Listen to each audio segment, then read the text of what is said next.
देखिए, मैं ना टीवी देखता हूँ, ना अखबार पढ़ता हूँ। अब तो मेरा जीवन पूरी तरह से सेवा में समर्पित है, भगवान की कथा करता हूँ। लेकिन चूंकि इस केस से मैं जुड़ा रहा हूँ, इस केस के मामले को पूरी तरह से जानता हूँ, और हमको जो सूचनाएं अभी मिली हैं कि सरकार ने, महाराष्ट्र सरकार ने एक एसआईटी का गठन किया है, और एसआईटी के सामने कुछ नए साक्ष्य आए हैं जिसके आधार पर लोग कह रहे हैं कि ये हत्या का मामला है।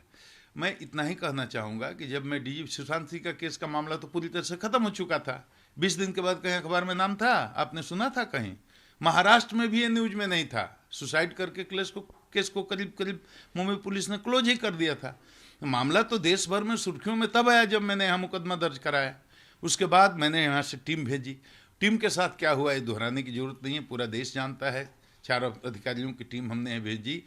मुंबई पुलिस ने सहयोग नहीं किया। हमने कहा भाई, अब तक अगर सुसाइड ही है तो अब तक आपने जांच क्या की है?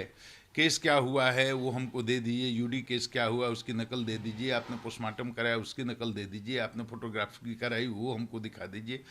वो बिल्कुल सहयोग करने के लिए तैयार नहीं थे, कोई अधिकारी मिलने के लिए तैयार नहीं था। हमने लाइजनिंग करने के लिए उनको सूचना दे करके, चिट्ठी लिख करके, और मैंने भेज दिया एक आईपीएस अफसर को, भाई ये जाकर बड़े अधिकारियों से बात करे कि मुंबई पुलिस सहयोग करे। उनको बहाना चाहिए था, सहयोग तो करना नहीं था। तो हाउस अरेस्ट कर लिया हमारे एक एसपी रैंक के आईपीएस अधिकारी को, और यह कहकर क्वारंटीन कर लिया। 4 जो पहले गए थे वो जो बेचारे छुप गए। तो ऐसी स्थिति में माननीय सर्वोच्च न्यायालय के हस्तक्षेप से मेरे आईपीएस अफसर को छोड़ा गया और यहाँ आया। तो शुरू से ही मुंबई, उसके बाद मैंने मुंबई पुलिस के खिलाफ बोलना शुरू किया, उसके पहले मैं कभी नहीं बोलता था। तो मैंने कहा भाई, जिस तरह से मुंबई पुलिस बिहेव कर रही है, व्यवहार कर रही है, ये प्रोफेशनल नहीं है, ये अनइथिकल है, और इसमें हमको लगता है दाल में कुछ काला है, कुछ जरूर छुपाने की कोशिश कर रही है। उसके बाद मैंने शोर मचाना शुरू किया, हंगामा करना शुरू किया। माननीय सर्वोच्च न्यायालय ने संज्ञान में लेकर के उस अधिकारी को तुरंत छोड़ने का ऑब्जर्वेशन दिया, तब उसको छोड़ा गया। उसके बाद में मैंने अपने माननीय मुख्यमंत्री से आग्रह करा के केस को सीबीआई को दे दिया। सीबीआई अभी इन्वेस्टिगेशन कर रही है। एसआईटी का गठन हुआ है, नए नए तथ्य आ रहे हैं, निश्चित रूप से सीबीआई भी इसको संज्ञान में लेगी। और मैं भी यही चाहता हूं कि सुशांत के मामले को, जिसको हमने उठाया था, उसमें बिहार सरकार ने, यहाँ के मुख्यमंत्री ने बहुत सहयोग भी किया था, और उन्हीं के सहयोग से ये मामला इतना हाईलाइटेड भी हुआ। तो मैं चाहता हूं कि सत्य सामने आए। पूरा देश आज भी जानना चाहता है कि सुशांत के साथ असली में क्या हुआ था। और जो बयान अभी हाल में आया है वो तो चौंकाने वाला है, रोंगटे खड़े करने वाला है।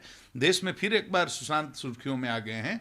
वो कहता है कि उनकी हत्या हुई थी और ये आत्महत्या के कोई लक्षण नहीं थे।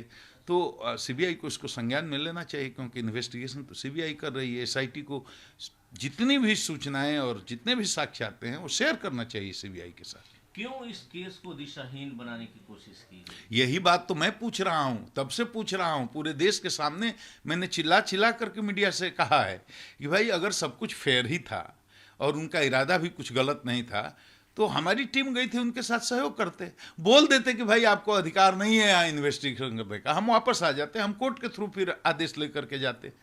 लेकिन जिस तरह से उन्होंने पूरे मामले में आचरण किया, व्यवहार किया, वो प्रोफेशनल नहीं था। आईपीएस अफसर को हाउस अरेस्ट कर लीजिएगा, वो गया है आपसे कोऑर्डिनेशन करने के लिए, आपके यहाँ कोई टेररिस्ट है, लेकिन उसको घर में बंद करके रख लिया। तो मैं तो चिल्ला चिल्ला कर पूरे देश को बताता रहा। और माननीय सुप्रीम कोर्ट ने इस पर मुहर भी लगाई, आप जानते ही हैं। सीबीआई को केस दे दिया, जो यहाँ से सरकार ने रिकमेंड किया था, सीबीआई को केस चला गया। तो अब नई सरकार ने वहाँ पर अगर एसआईटी का गठन किया है तो जितने साक्ष्य सबूत आते हैं सब सीबीआई के साथ शेयर करें, सच्च प्रकाशित हो और सुशांत को न्याय मिले। हम तो यही चाहेंगे। क्या आपको पहले भी कभी लगा कि ये हत्या है, सुसाइड देखिए, नहीं है? हमको इन्वेस्टिगेशन करने ही नहीं दिया गया। मैं शुरू से ये बात कह रहा हूँ, और मैं एक पुलिस अधिकारी रहा हूँ, तो अंतिम निष्कर्ष मैं नहीं बोल सकता, क्योंकि हम लोग बहुत ओपन माइंड के होते हैं। कोई पूर्वाग्रह थोड़े है मेरा किसी के खिलाफ। मैं तो सिर्फ इतना ही कह रहा हूँ कि 4 दिन के लिए, 5 दिन के लिए जो हमारी टीम गई थी 4 लोगों की, और उनके साथ वो पारदर्शिता के साथ सारे तथ्यों को रखते, शेयर करते, तो हमें संदेह करने की कोई गुंजाइश नहीं रहती या कम रहती। लेकिन उन्होंने शेयर ही नहीं, कुछ बताया नहीं देंगे आपको करने, खदेड़ने लगे हमारे अधिकारियों को। आईपीएस अफसर को बेइज्जत किया हाउस अरेस्ट करके। तो मैंने कहना शुरू किया कि दाल में कुछ काला है, दाल में कुछ काला है, कुछ छुपा रही है, कुछ बचा रहे हैं, कुछ ना कुछ तो है जो मुंबई पुलिस शेयर नहीं करना चाहती। और इसी के बाद तो सीबीआई को मामला गया।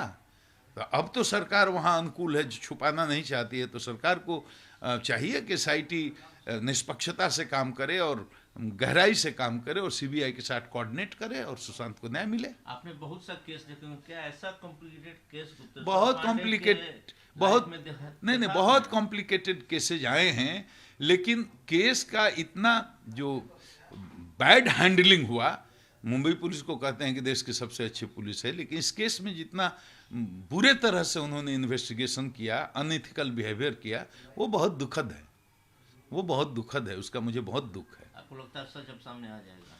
आना चाहिए, क्योंकि सीबीआई प्रोफेशनल एजेंसी है, एसआईटी भी अब लगी है महाराष्ट्र की, तो तथ्य आएंगे, तथ्यों को संज्ञान में सीबीआई जरूर लेगी और सच तो किसी न किसी दिन आना ही चाहिए। क्या आपको लगता है कुछ सफेद पोस्ट लोग भी इसमें शामिल हैं? देखिए, मुझे इन्वेस्टिगेशन करने का मौका अगर मिला होता सिर्फ 15 दिन, तो ये इतने लंबे समय तक इस केस पर पर्दा नहीं पड़ा रहता, पर्दा ही नहीं पड़ा रहता। 15 दिन अगर हमको मिला होता तो केस की बहुत सारी सच्चाई सामने आ जाती।